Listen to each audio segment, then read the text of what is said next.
কোটি টাকা পেয়েও হাতছাড়া হয়ে গিয়েছিল সেই টাকা। চোখের সামনে যেন কপালের লিখন মুছে যেতে বসেছিল।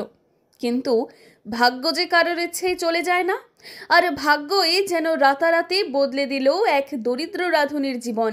লটারিটা ওই যে আমার ওই যে সামনে যে রাস্তার মধ্যে একটা কুল গাছ আছে আমার বাড়ির সামনে, ওই কুল গাছের নিচেই মানে পাওয়া হয়েছে। বাড়ির সামনেই। তো এখন ভালো লাগছে? হ্যাঁ, এখন একটু সুস্থ ভালো লাগছে আর কি। তারপর কি করলেন লটারিটা নিয়ে? মানে থানায় আর কি হ্যান্ড ওভার করছি। থানায় হ্যান্ড ওভার? হ্যাঁ। তো আশা করেছিলেন কি যে লটারিটা আপনি পাবেন? না, এটা আমি কোনো আশা করিনি যে এটা আমি পাবো আর কি। জলপাইগুড়ি ফুলবাড়ি ২ নম্বর পঞ্চায়েতের রাজীব পাড়ার ক্যানেল মোড়ের ভাঙা টিনের ছাউনির নিচেই থাকেন যতীন বর্মন। মানুষের বাড়িতে রান্না করে কোনো রকমে সংসার চালান তিনি। বাড়িতে রয়েছে বিবাহযোগ্য এক কন্যা। অভাব অনটনকে সঙ্গে নিয়েই চলছিল তার নিত্য জীবন। কিন্তু ২৭শে মে মাত্র ৯০ টাকায় কেনা এক লটারির টিকিটই যেন আশীর্বাদ হয়ে আসে তার জীবনে। বিকেলে খবর আসে প্রথম পুরস্কার জিতেছে সে ১ কোটি টাকা। কিন্তু ভাগ্য একটুখানি ছলনাও করেছিল বটে। থানায় যাবার পথেই হারিয়ে যায় সেই টিকিট। মুহূর্তেই স্বপ্ন যেন ভেঙে চুরমার হয়ে যায়। কান্নায় ভেঙে পড়েন যতীনবাবু।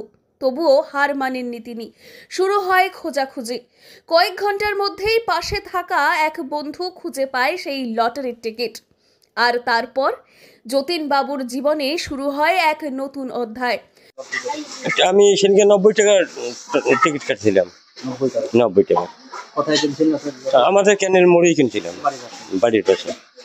প্রায় এখান থেকে লটারি কাটেন? হ্যাঁ, এই ২-১টা করে কাটি আর কি। কোনো সময় ভেবেছিলেন যে ১ কোটি টাকা পাবেন লটারিতে? হ্যাঁ, ওটা তো কোনো দিনও আমি ভাবিনি যে আমি ১ কোটি টাকা পাবো। কপালের জোরে ফিরে পাওয়া সেই টিকিটই এনে দিল ১ কোটি টাকার স্বপ্ন পূরণ। আজ সে কোটিপতি। গোটা পরিবার, গোটা পাড়া আনন্দে আত্মহারা। যতীনবাবুর কণ্ঠে এখন শুধু একটাই কথা, স্বপ্নেও ভাবেনি আমার মতো মানুষের জীবনে এমন কিছু ঘটতে পারে। তবে সকলের মনে রাখা উচিত, লটারি ভাগ্যের খেলা হলেও এটা যেন নেশায় পরিণত না হয়ে যায়। তাই সচেতন থাকুন, সঠিক সিদ্ধান্ত নিন। সচেতনতাই হোক অগ্রগামী। জলপাইগুড়ি থেকে সুরজিৎদের রিপোর্ট, লোকাল ১৮ বাংলা।